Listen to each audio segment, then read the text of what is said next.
Public তোমাদের প্রথমেই বলে দিই, এই ভিডিওতে যেটা দেখানো হবে সেটা শুধুমাত্র মনোরঞ্জনের জন্য। এরকম ধরনের কোনো কিছু তোমরা একদমই বাড়িতে ট্রাই করবে না। গাইজ, আজকে আমার কাছে আছে হাইড্রোজেন পারঅক্সাইড আর পটাশিয়াম পারম্যাঙ্গানেট। এই দুটোই খুবই ভয়ানক কেমিক্যাল, আর এই দুটোকে যদি আমরা মিক্স করি তাহলে দারুণ একটা রিয়াকশন তৈরি হয়। আর এই রিয়াকশনে তৈরি হয় অক্সিজেন গ্যাস। আর সেটা কি সত্যিই অক্সিজেন গ্যাস, সেটাও আমরা টেস্ট করব অন্যরকম একটা পদ্ধতিতে। গাইজ, তোমরা বলতেই পারো যে হাইড্রোজেন পারঅক্সাইড তো কেমিক্যাল স্টোরেই পাওয়া যায়, কিন্তু সেগুলো 2 থেকে 3% কনসেন্ট্রেট। আর আমার কাছে যেটা আছে সেটা হলো 30% কনসেন্ট্রেট। আর সেই জন্যই আমি গ্লাভস পরে নিয়েছি, কারণ এটা যদি হাতের উপর পড়ে হাতের চামড়া পুড়েও যেতে পারে। তো গাইজ, প্রথমে আমি হাইড্রোজেন পারঅক্সাইডটা অল্প পরিমাণে ঢেলে নেবো, তারপরে পটাশিয়াম পারম্যাঙ্গানেট দেবো আর রিয়াকশনটা দেখবো। আর তোমরা ততক্ষণ সাবস্ক্রাইব করে নাও।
তো গাইজ, তোমরা রিয়াকশনে দেখতেই পেলে কতটা ধোঁয়া তৈরি হলো। আর এটা অক্সিজেন কিনা সেটাও আমরা চেক করব অন্যরকম একটা পদ্ধতিতে।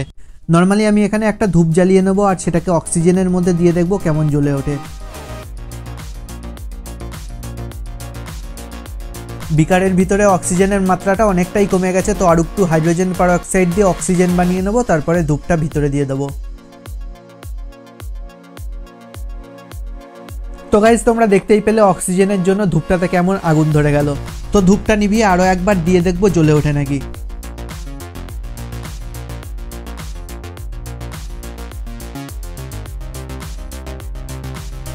তো গাইজ, আবারও অক্সিজেন থাকার জন্য ধূপটা জ্বলে গেল।